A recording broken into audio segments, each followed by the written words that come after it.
Ces dernières années en France, Noël est marqué par un temps très sec et anticyclonique. Pourtant, dans un passé pas si lointain que cela, la population française se réveillait le 25 décembre, les pieds sous la neige.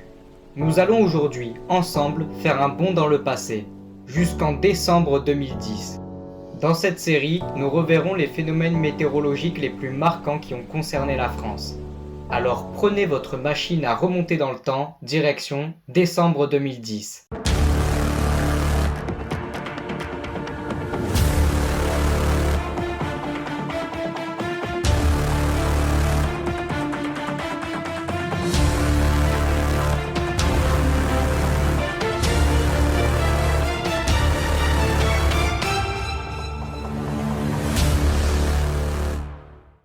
Nous sommes le 16 décembre 2010. La France a alors déjà vécu un épisode neigeux remarquable. Du 25 novembre au 8 décembre, la neige est tombée à grande quantité, notamment sur le Rhône-Alpes, où un blocage neigeux a amené des quantités de neige remarquables dans la région. 38 cm à Chambéry, 27 cm à Grenoble, 25 cm à Lyon, ou encore 17 cm à Saint-Étienne. Cette première période de froid et de neige marque le début d'un des derniers hivers mémorables du siècle. Après ce premier épisode neigeux, une courte période de retour anticyclonique va concerner notre pays du 9 au 16 décembre. Celui-ci va donc laisser la place à une dépression tout droit venue de Norvège qui va faire passer le flux à un flux de nord. Cette dépression, elle s'est formée sur l'Islande et vous allez voir qu'elle a un rôle assez important pour ce qu'il va se passer par la suite. Donc elle passe par-dessus l'anticyclone. Elle vient donc se développer davantage sur la Norvège avant de redescendre vers le sud en direction de l'Europe. L'anticyclone, lui, il va être quelque part écrasé et décalé par cette dépression. Donc l'anticyclone, lui, finalement, il va se positionner plutôt entre l'Islande et les îles britanniques. Donc la France va se retrouver dans un flux de nord avec une masse d'air assez froide qui va arriver. À présent, je vais vous demander de regarder en haut à gauche de votre écran. Vous pouvez y voir une poche d'air très froide se développer sur le Groenland. Alors ici, j'ai pris une carte qui vous montre globalement l'hémisphère nord. Et donc on la voit très bien encore une fois, cette poche d'air froide qui se forme sur le Groenland, qui vient se décaler vers l'est et qui va par la suite commencer à retomber sur l'Europe. L'anticyclone, lui, par la force des dépressions qui tournent autour de cette masse d'air froide, va être littéralement poussé en direction du Groenland. Donc ça, on peut le voir en continuant d'avancer dans le temps. On la voit juste ici, vous voyez vraiment l'anticyclone qui est décalé en direction du Groenland. Il termine sa course limite sur le Canada. Et par contre, du coup, on a la poche d'air froide, la descente polaire, qui vient s'écraser quelque part de tout son long sur l'Europe. Et finalement, c'est l'entièreté de l'Europe de l'Ouest qui va être concernée avec des températures qui vont drastiquement chuter. Les premières chutes de neige concernent les régions du nord-est.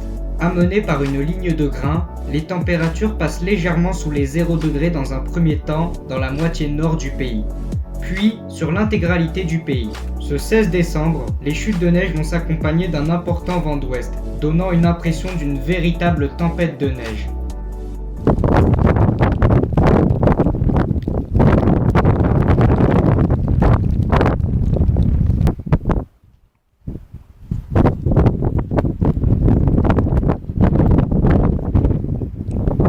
Le 17 décembre, le froid s'est enfoncé sur l'entièreté du territoire. Le temps reste très humide et les chutes de neige perdurent sur la moitié nord. Les archives météo-ciel sont absolument folles et reflètent bien à quel point cette période était exceptionnelle.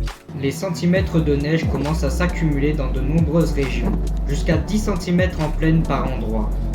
Dans la soirée du 17 décembre, les températures chutent jusqu'à -8 degrés dans le nord-est du pays.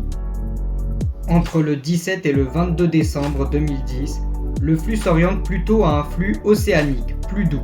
Les conflits neigeux vont néanmoins s'enchaîner dans le nord malgré des températures assez limites, parfois au-dessus des 0 degrés.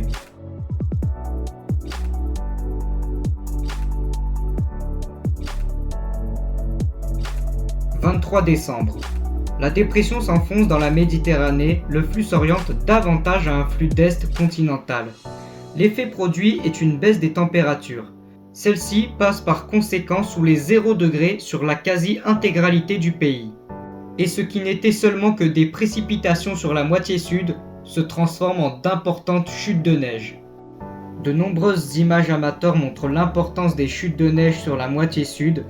La France, sous la neige, à un jour du réveillon, et les prévisions sont très optimistes pour la journée du lendemain. 24 décembre 2010. Du nord au sud, de l'ouest à l'est, aucune région n'est épargnée par les abondantes chutes de neige. La dépression continue quant à elle d'évoluer vers l'est de la Méditerranée. Ce réveillon de Noël, Météo France, qui émettait déjà à l'époque des cartes de vigilance exposées au public, place 22 départements en vigilance orange pour neige et pluie verglaçante. Les archives montrent des cartes exceptionnelles remplissant l'entièreté du pays de neige. Les couches au sol sont une nouvelle fois notables. 4 cm à Lyon, 10 cm à Nancy, 11 cm à Mulhouse, 14 cm à Strasbourg. La descente d'air froid engendrée par cette dépression va continuer à s'accentuer davantage sur notre pays, permettant une tenue de cette neige au sol.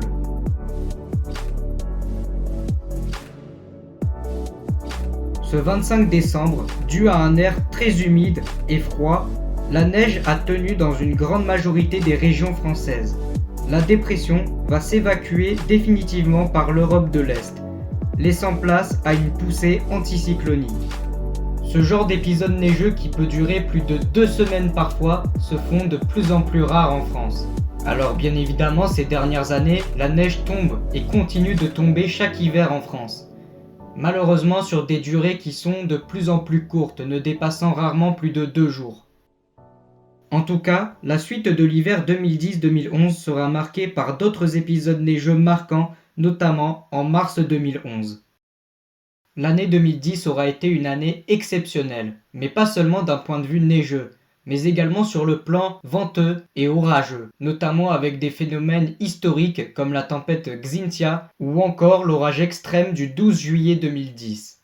Pour cette année 2025, vous aurez compris que j'ai envie de devenir de plus en plus actif et de vous proposer un contenu de plus en plus qualitatif. En tout cas, si vous avez aimé cette vidéo, n'hésitez pas à vous abonner à ma chaîne, et moi, je vous retrouve dans une prochaine.